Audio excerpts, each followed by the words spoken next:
She thought her husband was dead until he appeared as the new governor. She'd buried him 7 years ago in an empty coffin, mourned him through endless nights, and rebuilt her life from the ashes of their love. But when the new governor descended from the sovereign with the crowd roaring his name, Bertha's heart stopped, because the dead don't walk, and ghosts don't smile like that. Welcome, my beloved. Before we dive into the whole story, please click subscribe and let me know in the comments where you're watching from, because tomorrow I will be giving you another story just as beautiful as this one, and you don't want to miss it. Now let's get into it. The teacup trembled in Bertha's hands as Mrs. Pettigrew guided her to a corner table in the copper kettle, away from the crowd still buzzing about the governor's arrival. Rain dripped from her shawl onto the worn wooden floor, each drop a small accusation. She'd seen him. She'd actually seen him. "You look as though you've seen a ghost, dear," Mrs. Pettigrew said, signaling the serving girl. "Tea, please, strong, and perhaps some brandy." If only it were that simple. Ghosts were ethereal things, pale shadows of memory. What Bertha had seen was flesh and blood, weathered, distinguished, impossibly alive. She pressed her palms flat against the table to stop their shaking. "I'm quite all right," she lied. "Just the cold." Mrs. Pettigrew's shrewd eyes suggested she knew better, but mercifully, she said nothing more. The tea arrived, and Bertha wrapped her hands around the cup, seeking warmth that wouldn't come. Her mind spun like a Catherine wheel on Guy Fawkes' night. Thorn. He'd called himself Thorn. Not Dalby, her Martin Dalby, the warehouse clerk who'd promised her the world on a salary that barely covered their rent. The man who'd kissed her goodbye that morning 7 years ago, smelling of soap and optimism, never knowing it would be the last time. The man whose debts she'd paid with the pittance of his insurance before fleeing to Portsmouth because London held too many ghosts. Except he wasn't a ghost at all. "He's hosting a reception next week," Mrs. Pettigrew announced, producing the newspaper from her bag. "At the governor's house. Quite the affair by all accounts. Open invitation to prominent citizens. Mrs. Henshaw from the milliners is beside herself trying to secure an invitation." She sniffed. "As if making hats makes one prominent." Bertha stared at the newspaper headline. "Governor returns to serve. War hero and self-made man assumes post." There was an illustration, a decent likeness that made her stomach lurch. War hero, self-made man. The words mocked her from the page. What war? What fortune? While she'd sewn until her fingers bled, had he been playing soldier? While she'd skipped meals to pay rent, had he been building an empire? "Bertha," Mrs. Pettigrew's voice cut through her spiral. "You've gone pale again." "I think," Bertha said carefully, "I'd like to attend that reception." Mrs. Pettigrew's eyebrows shot up. "You? But dear, you never go anywhere. You've refused every invitation I've extended for years." "Perhaps it's time I change that." Bertha's voice sounded strange to her own ears, harder, sharper. 7 years she'd been soft, pliable, the perfect picture of the grateful widow grateful for scraps. But the woman who'd survived his abandonment deserved answers. And if Governor Thorn, if Martin, thought he could parade through Portsmouth playing the hero while she remained invisible, he was about to learn otherwise. "Well," Mrs. Pettigrew looked delighted, "I know a woman who knows the mayor's secretary. I'm sure I can arrange something. Oh, Bertha, this is wonderful. You need to get out more. And you'll need a new dress, something befitting the occasion." A new dress? Yes, she'd make one, something that would remind a dead man what living felt like. The following days blurred into a fever dream of needle and thread. Bertha worked by candlelight long after Mrs. Pettigrew's house fell silent, her fingers moving with mechanical precision while her mind churned endlessly. She'd chosen deep burgundy silk, a color that spoke of confidence rather than mourning. The dress took shape slowly, each stitch a small act of defiance. During the day, she made discreet inquiries.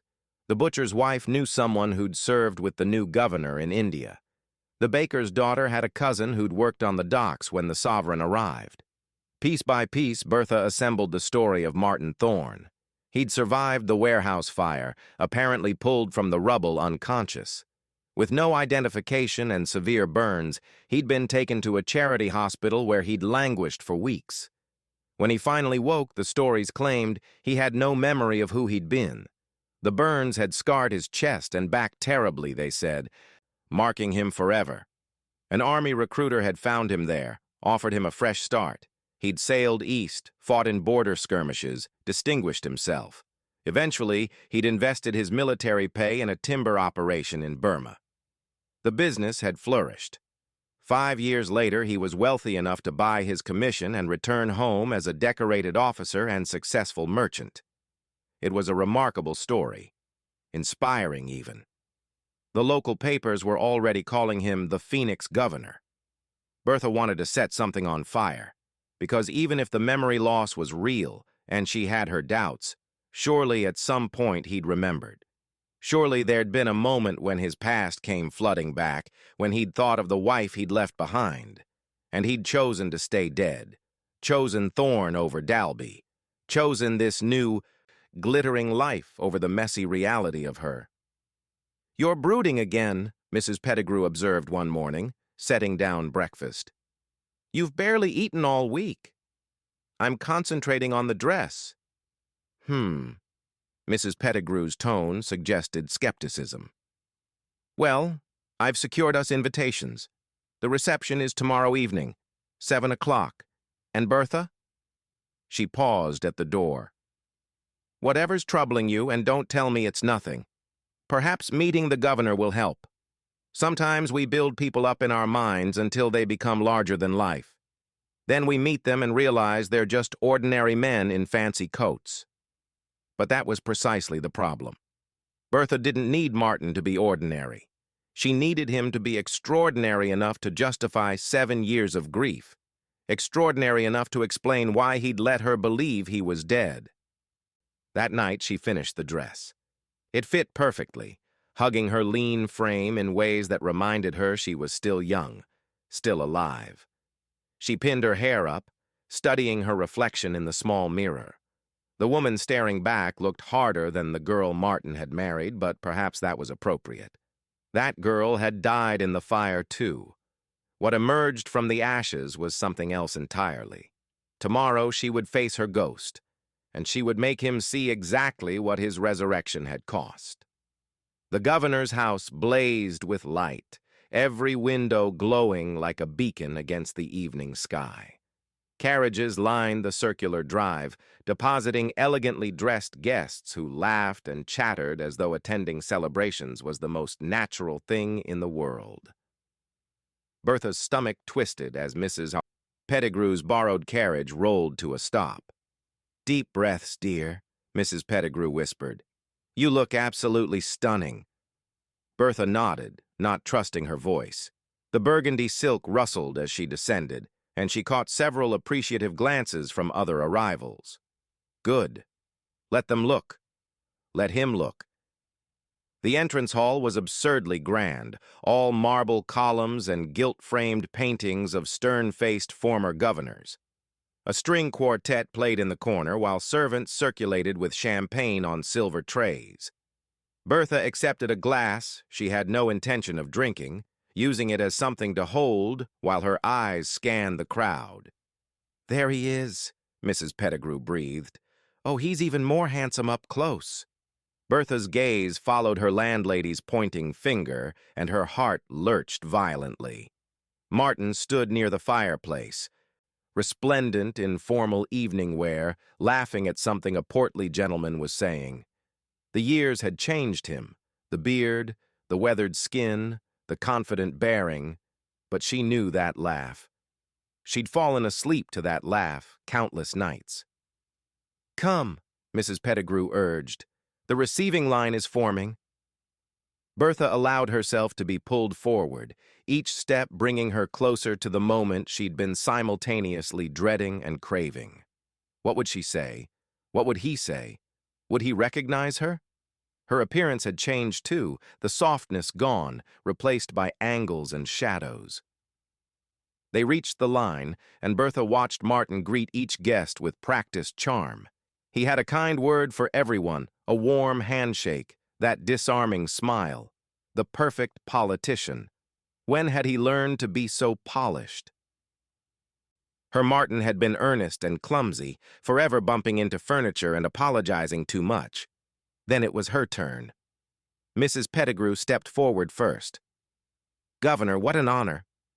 I'm Mrs. Pettigrew, and this is my dear friend and lodger, Mrs. Bertha Mason." Martin's gaze shifted to Bertha, and she watched his face carefully. Would there be recognition? Shock? Guilt? His smile never wavered. "Mrs. Mason, what a pleasure. Welcome to Governor's house." He extended his hand, and Bertha took it, feeling the warmth of his palm against hers. No flicker of recognition crossed his features. Nothing. He looked at her the way one looks at a stranger, pleasant, polite, utterly distant. "Governor," she managed, her voice steadier than she felt, "your story is quite remarkable, coming back from such tragedy to achieve so much." "You're very kind." His hand still held hers, and for a moment something flickered in his eyes. Curiosity, perhaps? "Have we met before? You seem somehow familiar." The question pierced her like a blade. Have we met? She'd shared his bed, his dreams, his name. She'd promised to love him until death parted them. And here he stood, wondering if they'd been introduced at some garden party. "I don't believe so," she said, withdrawing her hand. "I'm just a seamstress. We move in very different circles." Bertha spent the next hour circulating through the reception in a daze, accepting congratulations on her dress that she barely heard, making small talk that meant nothing. She watched Martin from across the room, studying him like a specimen under glass. The way he moved, the gestures he made, some were achingly familiar, others completely foreign. "He's looking at you," Mrs. Pettigrew whispered during a lull. "The governor. He keeps glancing this way." Bertha refused to turn. "You're imagining things." "I most certainly am not. Oh, he's coming over." Before Bertha could escape, Martin materialized at her elbow, two fresh champagne glasses in hand. "Mrs. Mason, are you enjoying the evening?" Up close, she could see the faint scars on his neck, disappearing beneath his collar. The fire had marked him after all. "Very much, Governor. You've created quite a spectacle." "That's rather the point of these affairs, I'm afraid. Spectacle and politics, two sides of the same coin." He offered her a glass. "Though I confess, I find the spectacle exhausting. Tell me, what do you really think?" The question surprised her. This was the old Martin peeking through, the one who'd hated pretension, who'd always wanted honest answers rather than pleasant lies.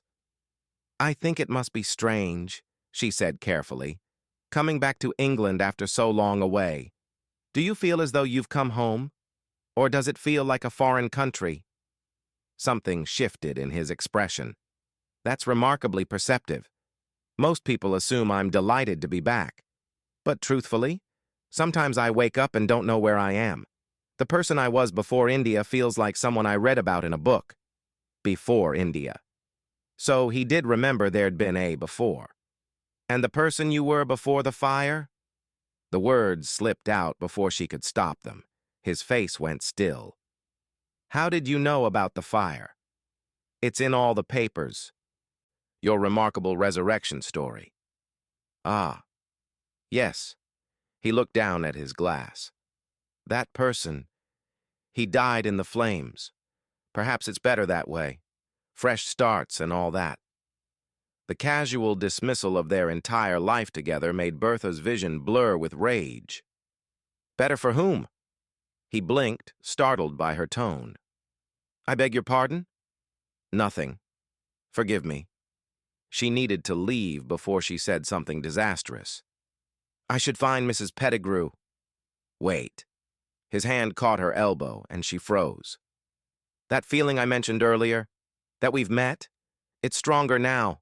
Your voice, the way you look at me. Have you been to London? Did we know each other there? This was it. The moment she could tell him everything, watch his comfortable life shatter the way hers had. She opened her mouth, the truth balanced on her tongue. Then she saw the woman approaching from across the room, beautiful, blonde, dripping with jewels. The way she moved toward Martin spoke of ownership, of intimacy. "Darling," the woman called, "the mayor needs you." Martin's expression flickered with something, annoyance, resignation, but he turned to the woman with a practiced smile. "Of course. Mrs. Mason, this is Lady Cordelia Ashford." "We haven't used those names," Bertha interrupted coldly. "Governor. Lady Ashford." She walked away before she could hear his response, before the woman's presence could mean what it almost certainly meant. Bertha fled to the garden, gasping in the cold night air like a drowning woman breaking the surface. The stars wheeled overhead, indifferent to her pain. She'd been a fool. Of course there was someone else. 7 years was a lifetime. Did she think he'd remained loyal to a memory when he couldn't even remember her face? "Mrs. Mason?" She spun to find Martin standing in the doorway, illuminated from behind by the reception's glow. Alone. "You left rather abruptly," he said, stepping into the garden. "I wanted to ensure you were well." "I'm perfectly fine, just needed air." He moved closer, and she saw he'd removed his formal coat, standing in just his waistcoat and shirt sleeves, despite the chill. "You're a terrible liar. What did I say to offend you?" "Nothing. Everything. I don't know." The words tumbled out before she could stop them.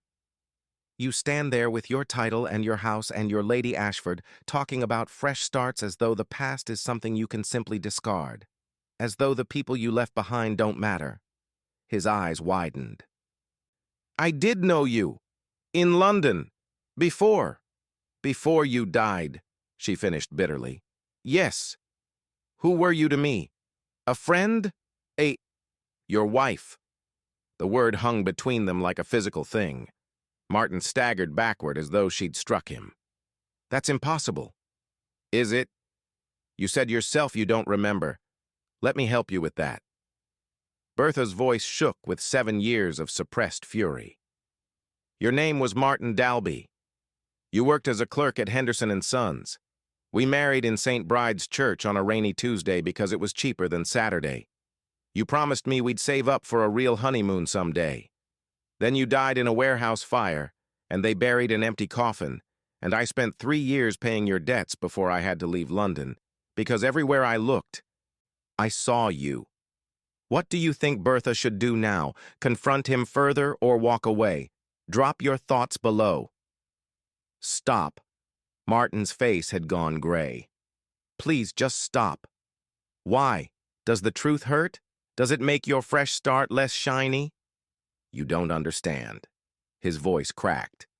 "The burns, they covered my entire chest, my back. When I woke up in that hospital, I couldn't remember my own name. The pain was indescribable. They gave me opium, and the memories came back in fragments, nightmares mostly. A woman's face, always crying. I thought she was part of the fever dreams." Bertha's anger wavered. "When did you remember? When did you know it was real?" 2 years ago. Maybe longer. It came back gradually. Pieces of a life that felt like someone else's. But by then, I was Thorn. I'd built something. And the woman in my memories? She deserved better than a scarred, half-mad soldier. Better than someone who'd essentially died and been reborn as someone else. That wasn't your choice to make." Martin flinched at her words, but didn't argue. In the distance, music from the reception drifted into the garden, absurdly cheerful against the devastation between them. "You're right," he said finally. "It wasn't. But I convinced myself I was doing the noble thing. Letting you move on, find someone whole. Someone who could give you the life you deserved.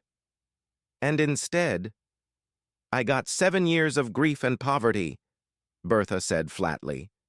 I got to watch your creditors pick apart our belongings. I got to explain to your mother, Martin, that her son was dead. She died herself 2 years later. Did you know that? Or was she part of the life you discarded too? The pain that crossed his face was so raw that Bertha almost felt sorry for him. Almost. I didn't know. His voice barely rose above a whisper. God, Bertha, I didn't know. I thought the insurance would have barely covered your debts. There was nothing left. She wrapped her arms around herself. But you had enough for Burma, apparently, enough to build your timber empire. I had nothing. I earned every penny in blood and service. Do you think the army just hands out fortunes? I fought for years, nearly died half a dozen times. The timber business was a risk that could have bankrupted me. Yet here you are, Governor Thorne, war hero, with Lady Ashford waiting inside. Martin's jaw tightened. Cordelia is not what you think. It's an arrangement. Her family wants influence. I needed social connections. It's not a love match. Oh, well, that makes everything better. Bertha's laugh was bitter. You're not married to her while you're still married to me. How wonderfully progressive. I thought you were dead to me. I thought I was dead to you. He stepped closer, anguish written across his features. What was I supposed to do, Bertha? Come back as half the man I was? Burden you with someone who couldn't even remember your favorite color or how we met? Lavender, she said softly. My favorite color is lavender. We met at a bookshop where I was trying to reach a volume on the top shelf, and you knocked over an entire display helping me. You were so embarrassed you bought 6 books you didn't want just to apologize. Martin's breath caught. I remember that. Not clearly, but there's something. You remembered enough to know I existed. You just didn't care enough to find out if I'd survived too. That's not fair. Nothing about this is fair. Bertha's composure finally cracked. You got to start over. You got to choose. I got your ghost haunting me every single day. Do you know how many times I saw your face in crowds? How many times I turned around expecting to see you, only to remember you were dead? I rebuilt myself from nothing, Martin. I learned to exist without you. And now you're here. And I don't know which is worse. That you were dead, or that you chose to stay that way. Silence fell between them, broken only by her ragged breathing. Martin looked stricken, his earlier confidence completely stripped away. I'm sorry, he said. I know that's inadequate. I know it changes nothing. But Bertha, I am so deeply, profoundly sorry. She wanted to rage at him, to make him hurt the way she'd hurt. But looking at him now, truly looking, she saw the scars weren't just on his body. They were in his eyes, in the way he held himself, in the careful distance he maintained even now. What happens now? She asked quietly. Martin ran a hand through his hair, a gesture so achingly familiar it made Bertha's heart twist. I don't know. Legally, we're still married, but it's been 7 years. You could have had me declared dead, remarried. I wouldn't have contested it. I didn't want to remarry. I wanted my husband back. But he died, didn't he? The Martin I knew, the one who couldn't tell a lie to save his life, who brought home stray cats, who cried at the opera. He's gone. Maybe he is. Martin's voice was rough. The fire changed more than my face. India changed me further. War changes everyone it touches. I've done things I'm not proud of, survived when better men didn't. The person standing here, I'm not sure he deserves forgiveness. That's not for you to decide. Bertha moved closer, studying him in the moonlight. She could see the scars now, creeping above his collar, the texture of burned and healed skin. Without thinking, she reached out to trace one with her fingertip. He jerked back as though burned anew. Don't. Why? Ashamed of them? They're hideous. The doctor said I was lucky to survive, but sometimes I wondered if they were being sarcastic. He turned away, presenting his profile. You shouldn't have to look at this, at what I've become. You think I care about scars? Bertha's voice hardened. I have my own, Martin. You just can't see them. They're written on my heart, carved into my sleep, stitched into every dress I make because that's all I'm qualified for now. Your scars are honest, mine are invisible, and they hurt every single day. He turned back to her, something desperate in his eyes. Then we're both ruined. What a pair we make. We're not a pair. We're strangers who used to be married. Are you going to expose me? Tell everyone that Governor Thorne is actually a dead clerk from London? There was no anger in the question, just resignation. Bertha hadn't considered it until now. The power she held, she could destroy everything he'd built with a single conversation. The thought was intoxicating and horrifying in equal measure. Would that make you suffer enough? Would public humiliation balance the scales? I don't know.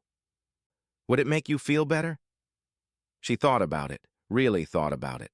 Watching him fall from grace, seeing his new life crumble the way hers had. It should feel satisfying. It should feel like justice. But it just felt empty. No, she admitted. It wouldn't. Because even if you lost everything, it wouldn't give me back those 7 years. It wouldn't make my mother-in-law alive again, or erase the nights I went to bed hungry, or heal the part of me that broke when I buried your empty coffin. Then what do you want? It was the same question he'd asked her the night he proposed, standing in the rain outside her boarding house. What do you want, Bertha? She'd said she wanted him, only him, forever. I want to understand, she said now. I want to know the truth, all of it, not the newspaper version, the real story. And then I want to decide if the man standing in front of me deserves to keep his secrets. Martin studied her for a long moment, then nodded. All right, but not here. Come to my study. Let me tell you everything. Martin's study was surprisingly modest compared to the rest of Governor's house, lined with books and maps, papers scattered across a worn desk. He closed the door behind them, then moved to a cabinet and poured 2 glasses of brandy. I remember the fire, he began without preamble. Not all of it, but enough. There was a shipment of chemicals, improperly stored. Someone knocked over a lamp. The whole building went up in minutes. He handed her a glass, which she accepted. I was on the 3rd floor when the explosion happened. The floor collapsed beneath me. I remember falling, the heat, the pain. Then nothing until I woke up weeks later. Bertha sipped the brandy, letting it burn down her throat. The hospital said you had no identification. Because there wasn't any. My clothes had burned off. My face was bandaged so thoroughly they couldn't identify me by sight. And my mind, it was gone. Complete blank. They called me John because they had to call me something. He stared into his glass. The Army recruiter found me 6 months later. I was living on the streets by then. The hospital couldn't keep me forever. So you just joined up? Without knowing who you were? What else was there? I had no past, no future. At least the Army offered purpose, direction. He moved to the window, looking out at the garden where they'd stood moments before. I was good at it. Fighting, I mean. Turns out when you have nothing to lose. You're remarkably effective at not dying. I volunteered for the dangerous missions. Figured if I died properly this time it wouldn't matter. No one would mourn John Nobody. But you didn't die. No, I just got promoted. And somewhere along the way, fragments came back. Dreams, mostly. A woman's face, an empty flat, the smell of industrial soap and ink. I started calling myself Thorne because that's what the memories felt like. Sharp, painful, drawing blood. He laughed bitterly. Poetic, isn't it? Bertha set down her glass. When did you remember my name? About 3 years ago. I was in hospital again, fever this time, and I had this dream. So vivid. We were dancing at our wedding, and you kept stepping on my feet, and we were both laughing so hard we could barely move. I woke up saying Bertha over and over. His voice cracked. I remembered loving you. That feeling came back so intensely I thought my chest would cave in. But I couldn't remember your face clearly, couldn't remember your voice, just this overwhelming sense of loss. Did you try to find me? I sent letters to every Mason in London. Every one. Do you know how many Masons there are in London? The responses I got, most ignored me, some were sympathetic, none knew a Bertha who'd lost her husband in a fire. I thought maybe I'd dreamed you too. Maybe you were never real. I was real, Bertha whispered. I am real. I know that now. He finally turned to face her. When I saw you tonight, something in me recognized you, not consciously but somewhere deeper. That's why I followed you to the garden. I couldn't let you leave. The weight of his words settled between them. This was the truth.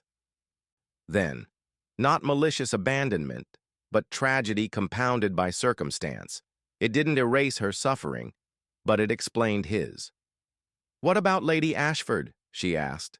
Martin winced. A mistake. Her father is powerful, connected. When I returned to England and secured the governorship, he suggested an alliance. I agreed because I thought I'd be alone forever anyway. Might as well be strategically alone. We haven't married yet. The engagement was just announced. Does she know about me? No one does. The government vetted me as Martin Thorne, war hero and businessman. Martin Dalby, the clerk who died in a fire, he's not in any records that matter. Bertha stood, moving closer to him. So what now, Martin? Or should I call you Governor Thorne? I don't know what I am anymore. His eyes searched hers. What do you want me to be? The question hung in the air between them, heavy with possibility and impossibility. Bertha looked at this man, her husband, a stranger, something in between, and realized she'd been asking herself the same thing. I want you to be honest, she said finally. Not with me, with yourself. You've spent years running from who you were, building a new life on top of the old one's grave. But Martin Dalby isn't dead. He's standing right here. And until you accept that, you're never going to be whole. You say that like it's easy. It's not. Nothing about this is easy. But I've spent 7 years learning to live with impossible things. You can too. Martin reached out tentatively, and when she didn't pull away, he took her hand. His grip was warm, solid, real. I don't deserve your forgiveness. I know that. But Bertha, seeing you here, talking to you, it's like waking up for a second time, remembering what I lost, what I threw away. You didn't throw it away. We both lost it. But that doesn't mean we can just pick up where we left off. Too much has changed. I know. He lifted her hand to his lips, pressing a kiss to her scarred fingertips. But maybe we could start again. Differently. Two people who've survived impossible things, learning who they are now instead of mourning who they were. Bertha's eyes stung with tears she refused to shed. And Lady Ashford? I'll end the engagement. Tomorrow. It'll cause a scandal, but that's nothing compared to... He gestured between them. This. Us. Whatever this is. And your position? If people find out who you really are? Then they find out. I'm tired of lying, Bertha. I'm tired of being Thorne the war hero, Thorne the businessman, Thorne the perfect governor. Maybe it's time Martin Dalby came back from the dead properly. She wanted to believe him, wanted to think they could somehow bridge 7 years of separation and pain, rebuild something from the ashes of their marriage. But wanting wasn't enough. I need time, she said, to think, to decide if I can trust you again, if I can forgive you, if I even want to. Of course, whatever you need. I'll wait. You're good at that, waiting, letting time pass. The barb hit home and he flinched. Good. He should hurt. Even if his story explained everything, it didn't erase her suffering. Bertha pulled her hand from his and moved toward the door. Then she stopped, looking back. The bookshop where we met. Do you remember what book I was reaching for?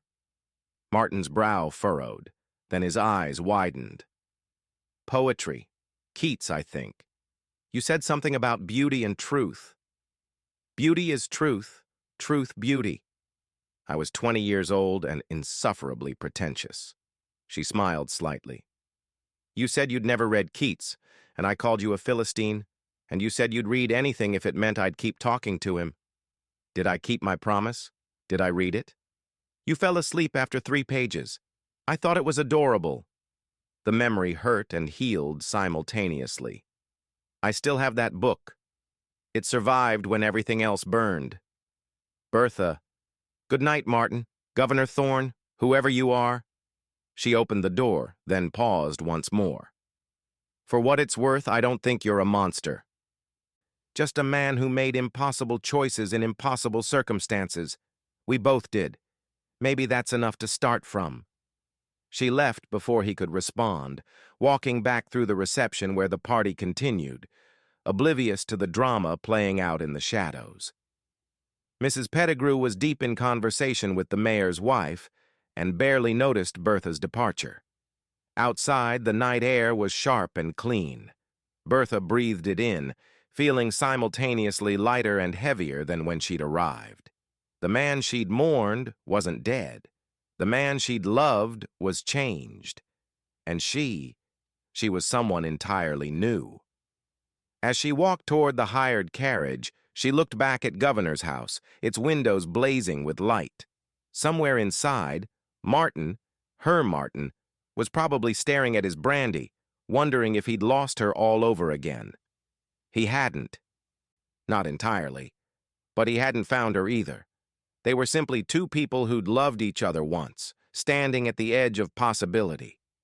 Whether they could cross that distance, whether the ghosts between them would allow it, whether love could survive death and resurrection, those were questions without easy answers.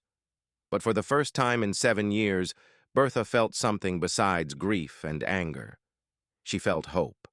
Fragile, terrifying, impossible hope. And tomorrow, she would begin deciding what to do with it. The carriage rolled forward, taking her back to Mrs. Pettigrew's boarding house, to her small room and her needle and thread. But she was already designing a new dress in her mind. Not burgundy this time, lavender. Some ghosts, she thought, deserved to be laid to rest with beauty, and some deserved a chance to become real again. She'd spend the coming days deciding which kind Martin Dalby was, but tonight she was simply Bertha, widow, seamstress, survivor, and for the first time since the fire, that felt like enough. Thank you for watching this story to the end. If you enjoyed this story, you will surely love the next one. It's as beautiful and intriguing as you can ever imagine, so do check it out. See you on the next one.